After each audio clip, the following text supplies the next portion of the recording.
Assalamualaikum warahmatullahi wabarakatuh.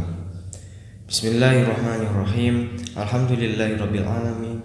Wassalatu wassalamu ala asyrofil anbiya'i wal mursalin Sayyidina wa maulana Muhammadin wa ala alihi wa ashabihi ajma'in. Amma ba'd. Kepada pemirsa yang insyaallah selalu dirahmati Allah Subhanahu wa taala.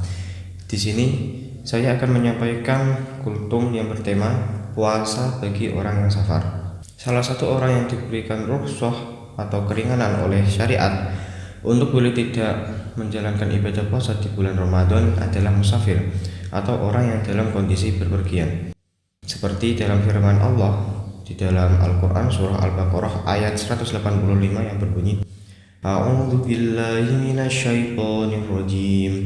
Bismillahirrahmanirrahim. Faman kana minkum maridun aw ala safarin fa'iddatun min ayyamin ukhra. Yang artinya, dan barang siapa di antara kalian sakit atau dalam perjalanan dan tidak berpuasa, maka wajib menggantinya sebanyak hari yang ditinggalkannya itu pada hari-hari yang lain. Al-Quran surah Al-Baqarah ayat 185. Bolehnya tidak berpuasa bagi musafir tentu dengan beberapa ketentuan khusus yang harus terpenuhi.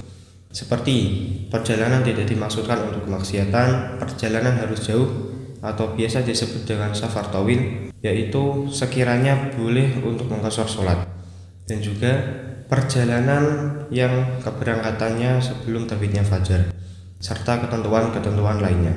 Dalam literatur fikih madzhab Imam Syafi'i, musafir memang tergolong sebagai orang yang boleh tidak menjalankan ibadah puasa di bulan Ramadan. Akan tetapi terdapat satu pengecualian bagi musafir yang tidak dapat membatalkan puasanya di bulan Ramadan, yaitu orang yang dalam kondisi berpergian secara terus-menerus tanpa adanya jeda waktu untuk bermukim di suatu tempat, sehingga tidak ada waktu saat bermukim yang dapat digunakannya untuk mengqadha puasanya. Dalam istilah fikih disebut sebagai mudimus safar. Para ulama berpandangan bahwa wajib bagi mudi musafar untuk tetap berpuasa di bulan Ramadan, karena jika dia tidak berpuasa di bulan Ramadan, dia tidak akan menemukan waktu untuk mengqadha atau mengganti puasanya di kemudian hari, karena seluruh hari dalam hidupnya terus-menerus berada dalam kondisi berpergian, sehingga tidak ada waktu baginya saat bermukim yang dapat digunakannya untuk mengqadha puasanya. Bolehnya membatalkan puasa bagi musafir hanya ketika dia dapat bermukim di suatu tempat agar dia bisa mengqadha puasanya.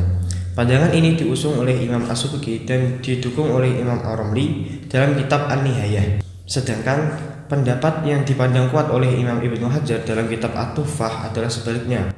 Maksudnya adalah boleh tidak berpuasa bagi musafir secara mutlak, termasuk bagi orang yang berada dalam perjalanan selamanya. Keterangan ini terdapat di kitab Hasyiyah I'anatul Talibin juz 2 halaman 236.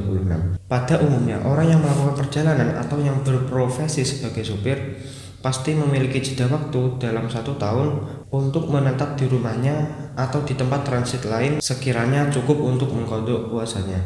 Sehingga dengan demikian boleh baginya untuk tidak berpuasa di bulan Ramadan pada saat berada di perjalanan, walaupun selama 30 hari penuh, selama masih ada waktu baginya untuk mengqadha puasa yang telah ditinggalkannya tersebut di kemudian hari, ketika dia sudah tidak berada dalam perjalanan dan dia sanggup untuk mengqadha puasa yang telah ditinggalkannya tersebut. Berbeda halnya jika sopir atau orang yang melakukan perjalanan memiliki dugaan kuat bahwa jika dia tidak berpuasa di bulan Ramadan, maka dia tidak akan dapat mengqadha puasa yang telah ditinggalkannya tersebut di kemudian hari, mungkin karena faktor malas, lupa, ataupun faktor lainnya. Maka dengan demikian tetap wajib baginya untuk tetap berpuasa di bulan Ramadan walaupun dia dalam kondisi berpergian, karena jika dia tidak berpuasa maka akan menyebabkan tidak terlaksananya kewajiban berpuasa yang telah dibebankan kepadanya.